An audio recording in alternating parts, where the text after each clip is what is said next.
Hoje o Gente em Destaque vai conversar com um dos padres mais conhecidos aqui no Vale do Paraíba, o diretor da Rádio Mensagem aqui de Jacareí, o padre Luiz Fernando Soares.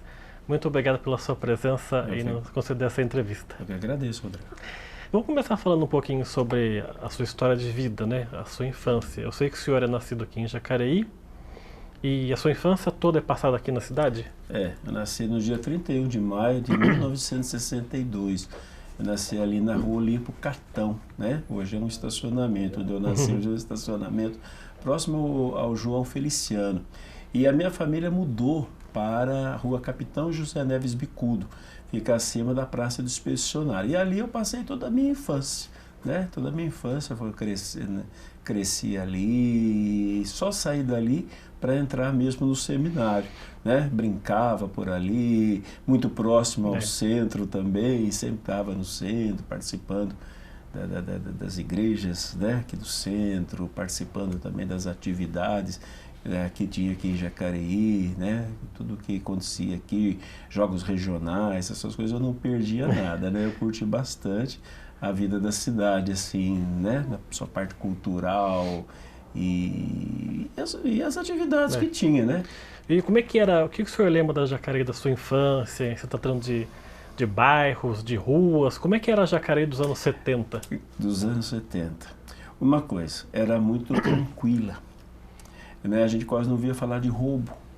Muito difícil. Eu lembro que a casa, né, onde dos meus pais tinha um murinho baixinho, né?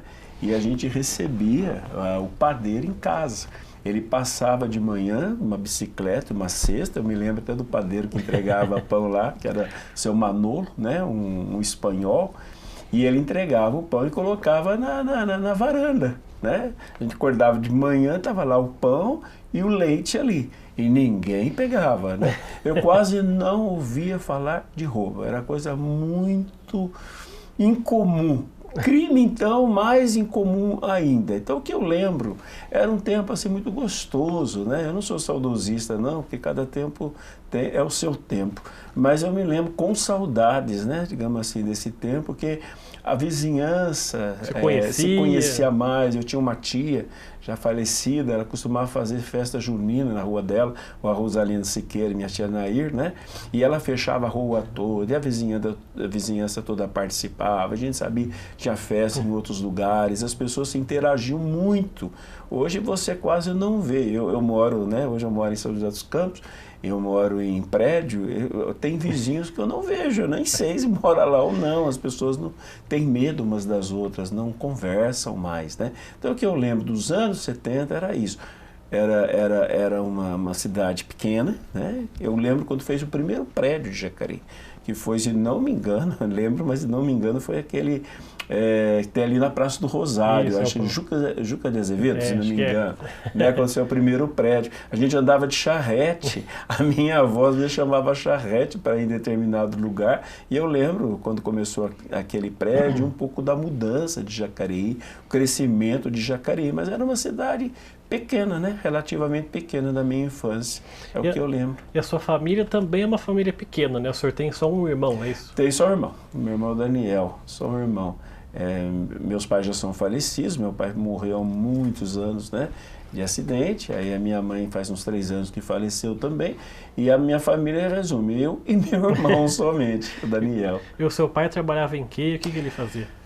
Então, uma outra coisa que eu lembro, meu pai, ele trabalhou muito tempo em indústrias, né? Indústria, parte assim de transporte, e às vezes ele cansava daquele trabalho, ele saía para arrumar outro. Então era muito fácil. Muito fácil. Tinha vaga em tudo quanto é lugar. Tinha vaga em tudo que é lugar. Daí ele falou, eu não quero mais trabalhar aqui, né? Agora eu quero trabalhar em outro lugar. Teve um tempo que ele até arrumou para ser taxista, arrumou um carro, mas não é muito sério, ele foi assaltado. A gente quase não ouvia falar, meu pai foi uma vítima, né? E depois ele mudava de empresa para empresa, até a última empresa dele foi o Alpargatas, em São José, aí ele morreu de acidente, né? Assim, ele era criança ainda quando ele morreu, mas ele mudava de trabalho quando ele queria. Olha que coisa, né? Hoje em dia é tão difícil, né? E a educação que seus pais te deram, seu pai morreu quando o senhor era muito novo, mas a sua era mãe... adolescente. Mas foi uma educação rígida? Que tipo de cidadão que os seus pais formaram? O senhor e o seu irmão? Olha, eles nos davam muitos valores, honestidade, não falar mentira, não pegar nada dos outros, saber respeitar os outros. Eu lembro quando eu ia às vezes na casa dos meus tios, né? A gente não pedia nada, a gente não entrava na conversa. Os adultos ficavam conversando, a gente ia brincar lá fora. Aí na hora do café, né, que a gente era chamado, mas não pedia nada, não entrava na conversa, era um respeito muito grande. Não só aprendi isso em casa, mas como também na escola. Era um respeito muito grande aos professores, a gente tinha uma reverência que chegava até um certo medo dos professores. Naquele tempo, os professores podiam castigar a gente. Me lembro uma vez que eu virei assim para conversar com um colega, né? Pedi alguma coisa, eu levei uma reguada na cabeça. E se eu contasse para minha mãe... Régua de madeira, né? De madeira. Se eu contasse para minha mãe que eu levei uma reguada, apanhava, né? Era um pouco assim, né? Meus pais não eram tão rígidos assim. Minha mãe era rígida, meu pai era menos rígido. Minha mãe era mais rígida, era mais brava, né? Se precisasse até apanhava, entendeu? Mas ela conversava também, ela explicava, isso não pode, por causa disso, isso não é certo, aquilo não é certo. Eu me lembro uma vez que eu cheguei em casa e eu ganhei da minha tia um dinheiro, ganhei dela, né? Quando eu cheguei em casa, ela queria saber onde eu tinha arrumado o dinheiro. Eu falei, não, a tia me deu. Ela me pegou pela mão, foi lá na casa da minha tia, perguntar se realmente ela tinha me dado dinheiro, se tinha pego por aí, né? Então, olha para ver, a gente aprendia isso, né? Aprendia valores em casa, aprendia valores na escola. Eu me lembro, assim, de valores de civismo, né? De civismo, amor à pátria, ao símbolo maior da pátria que é a bandeira, o hino nacional. Na Semana da Pátria colocava fitinha verde e amarela. Hoje a pessoa acha até graça dessas coisas, acha meio cafona, né? Mas era uma coisa interessante, a gente tinha um amor à pátria, e esse amor à pátria nos faz querer bem a pátria, né? Querer bem o Brasil. Então isso eu tive, eu lembro com saudade e lamento que não exista tanto mais. Eu moro do lado de um prédio público em São José, e um dia eles estavam hasteando a bandeira, né? E eu, no meu quarto, eu moro num apartamento, fiquei vendo, né? Todo mundo rindo, sabe? Brincando. Não dá importância. Sem nenhuma importância. Acho que não é, né, fazer do país um ídolo, não penso que seja isso, né? Mas é a pátria da gente, amar, respeitar, valorizar, né? Às vezes o brasileiro fala tão mal do Brasil, principalmente fora. Eu já tive a oportunidade de viajar a alguns países com grupos, né? E aí quando alguém pergunta, e o Brasil? Tem gente que já come, não, porque o Brasil é isso, que o Brasil é aquilo, né? Eu já falo, não, o Brasil é muito bonito, ele é muito bom. Tem esse problema, todos os países também têm, né? Antes da gente entrar na sua formação católica de padre, o senhor tocou em dois assuntos aí que eu queria abordar com o senhor atualmente. O senhor falou que quando era criança, lembra da Jacareí, com os vizinhos se conhecendo, sim, aquela harmonia, e dos valores que os seus pais passavam para o senhor também. Pais e escola. Pais e escola, principalmente também, a mesma importância. Por que isso hoje em dia, do século XXI, mudou? Por que o senhor falou uma frase que eu guardei aqui, as pessoas hoje ficam uma com medo das outras? Por que hoje isso se transformou nisso que a gente está vivendo hoje? Olha, primeiro, porque eu creio que a família parou de dar tantos valores, começou a dar coisas para os filhos, né? A gente percebe que a situação das pessoas melhorou, né? Ainda eu falei para você que meu pai, ele mudava de... Minha mãe também trabalhava fora. Minha mãe trabalhava na fábrica de tapete Santa Helena, sempre trabalhou ali, né? Foi ao supermercado, fechou, agora está vazio lá. Um dos marcos de Jacareí, que era a fábrica. Um dos marcos, era feito à mão, né? É. Feito à mão, um senhor húngaro, o seu Antônio, eu cheguei a conhecer esse senhor. Ele fez os tapetes do Palácio de Brasília, não sei se está lá até hoje, mas da inauguração de Brasília foi feito aqui. Então, a gente, apesar dessa facilidade até de mudar de emprego, a gente, pelo menos eu, né? Nós não tivemos uma vida de luxo. Nunca nos faltou nada, né? Nunca nos faltou nada, nunca lembro de ter tido qualquer necessidade em casa, mas era tudo simples, né? Coisa simples. Só que tinha os valores. Hoje as pessoas têm muitas coisas e os pais não dão valores, né? Valores de fé, valores da vida, né? Valores da vida, não há muita coisa. A criançada faz o que quer, não existe muita disciplina, né? Não existe aquele, eu tenho que respeitar o ambiente onde eu estou. Minha mãe falava muito isso, ó, por exemplo, quando a gente ia à igreja, a gente ficava quietinho. Hoje a criança deixa pendura no teto. Eu sei, criança é criança, né? O senhor viu, acho que todo mundo viu aquele professor que foi quase agredido na sala de aula no Rio de Janeiro, os alunos rasgando as provas, jogando apagador no professor. Esses valores chegaram no zero mesmo, Rodrigo, hoje em dia. Eu não consigo imaginar isso na minha infância. Não consigo imaginar que alguém chegasse só de jogar o apagador. Mas isso a gente não aprendia na escola, a gente aprendia em casa. A minha mãe dizia assim, olha, se comporte dentro da sala de aula, aprenda, estude, respeite o professor. Se isso não acontecesse, a gente morria de medo de ser chamado à diretoria, os pais, porque haveria depois uma disciplina em casa a respeito disso. Eu acho que isso, não sei, foi acabando, né? Acho que os pais, assim, quiseram dar um conforto maior, tendo que, né, hoje é possível dar um conforto, dar aquilo que eles não tiveram. Mas muitos deixaram, não digo que sejam todos, muitos deixaram de dar valores. E acho que a escola também deixou de comunicar valores. Ficou muito na parte didática, ensinar o que tem que ensinar. Na escola eu aprendi valores, meus professores falavam de valores também de vida, né? E hoje eu ouço dizer, eu não estou na escola, né, que isso já não tem tantos, os professores têm medo de falar alguma coisa. Os professores tinham exemplo para dar para os alunos, né? Exemplo para dar de vida assim, para os alunos, né? E queria nos ensinar não só as letras, mas a vida. A vida. A sociedade virou um pouco consumista, o senhor diria, então, né? Eu acho que pouco é pouco. Acho que virou muito totalmente. Totalmente consumista. Como se a felicidade fosse ter. Né? O ter é necessário, né? Nós temos necessidade de comer, de nos vestir, né? Eu não vejo problema nenhum em ter uma casa confortável, poder fazer uma viagem. Um dos meus hobbies é fazer viagem. Eu tenho uma empresa lá de... Eu tenho não, né? Uma empresa, você me convida para viajar com esse por dar de muitos lugares interessantes do mundo, assim, sabe? Com grupos, né? Eu acho muito bacana quem pode viajar. Mas a vida não se resume a isso não é objetivo de vida, né? O objetivo de vida é a gente ser, eu penso assim, para traduzir um pouco, é a gente ser a melhor pessoa que a gente puder ser, né?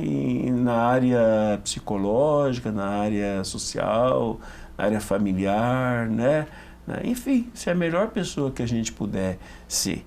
E para a gente poder ser a melhor pessoa que a gente puder ser, né, a gente chegar lá, a gente precisa de base, a base familiar. Também as famílias, sem nenhum julgamento, mas as famílias eram mais estruturadas enquanto família, né? O pai, a mãe ali junto. Hoje nem sempre acontece isso, então já começa um pouquinho a faltar essa base de convívio familiar, né? Convívio. Muitas vezes eu tenho visto muito agora, assim, quem é que cuida das crianças? Os avós. É muito importante, né? Mas os avós não são pais, né? Então eles às vezes até permitem certas coisas assim que não deveriam, né? Mas às vezes os pais também não estão presentes, não assumem o trabalho de educar, de corrigir. Então eu acho que fica uma confusão muito grande. Ao meu ver, assim, o problema hoje é a questão familiar. Questão familiar. Essa estrutura que o senhor fala, da familiar, né, o pai, a mãe e o filho, isso também envolve outros aspectos que a gente hoje tem famílias com duas mães e o filho, dois pais e um filho. Essas famílias também se encaixam nesse modelo que o senhor diz de passar esses tipos de valores para as crianças ou não? Olha, eu não conheço assim famílias assim, né? Assim, como eu falo, conhecer uma criança que vem de uma família de dois pais, duas mães. Eu me lembro de uma coisa que falou o Clodovil. Lembra do Clodovil, né? Clodovil, ele era homossexual assumido. E um dia foram falar para ele, né, já há muito tempo, ele apoiar, né, isso no Congresso, para que o Congresso... apoiar a causa homossexual. A causa. Ele falou assim, não vou apoiar, Por quê? Porque eu creio que a criança precisa de pai e de mãe, né? Precisa de uma família, pai e mãe, porque o homem tem uma contribuição, a mulher tem outra contribuição a dar. Uma vez eu fiz um curso que eu achei muito interessante, onde veio, até ele é ex-padre, ele é psicólogo, e ele fez um curso na Inglaterra, e lá ele participou de uma pesquisa que dizia o seguinte, que a criança no útero materno ouve a voz do pai e não da mãe. Da mãe ele recebe os sentimentos. Então, se a mãe está nervosa, a mãe leva um susto, aquilo pode passar para a criança, mas ouve a voz do pai. Daí ele dizia para a gente que ele fazia uma experiência num hospital em Curitiba, onde os pais conversam com os filhos, os homens conversam com os filhos. Aí quando a criança nasce, o primeiro a ver o filho é o pai, e ele fala, e a criança fica assim procurando. E Deus, ele não tem sexo, né? Ele não tem sexo, mas ele é chamado de pai. Por quê? É a palavra. Então, é muito importante que a presença do homem, do masculino, por causa da palavra, da firmeza, né? Isso é próprio do homem, é da natureza masculina. E a mulher é ser doce, é o sentimento, é aquele carinho. Não é que o homem não possa fazer isso, o homem também pode. Hoje você vê muitos pais carinhosos, né? Acho bacana, às vezes você vê uns homens assim, segurando direitinho a criança, né? É bacana isso. Mas o homem tem o seu papel em relação à família, aos filhos. A mulher também tem o seu papel em relação. Então eu penso assim, 2 homens, 2 mulheres, eles também podem ser carinhosos, podem ser acolhedores. Você não tem preconceito sobre isso? Não, preconceito não tenho preconceito, eu tenho a minha visão, digamos assim, de fé a respeito disso. Porque é um assunto polêmico, né? Polêmico, eu tenho assim, eu não penso que nós não temos direito de jogar pedra sobre ninguém. Às vezes vem alguém falar e fala assim, padre, eu sou homossexual. Eu falo assim, tá, e daí?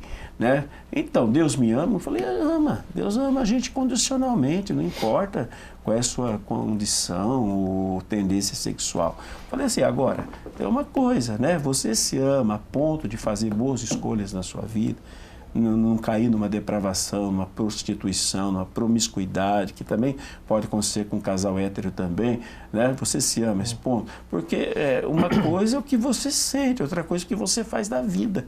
E aí você vê muitas pessoas em todas digamos assim, homossexual, heterossexual, bissexual, só fazendo escolhas erradas. Mas eu não tenho preconceito, né?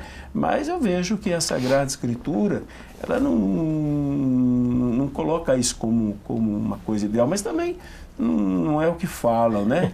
Que joga pedra. Jesus já falou para a gente não julgar ninguém, mas eu tenho a minha posição sobre isso, a minha posição de fé a respeito desse assunto, né? E que não é homofobia, que não é jogar pedra em ninguém, porque às vezes você fala de uma coisa, de uma posição, você é isso, porque hoje é assim, né?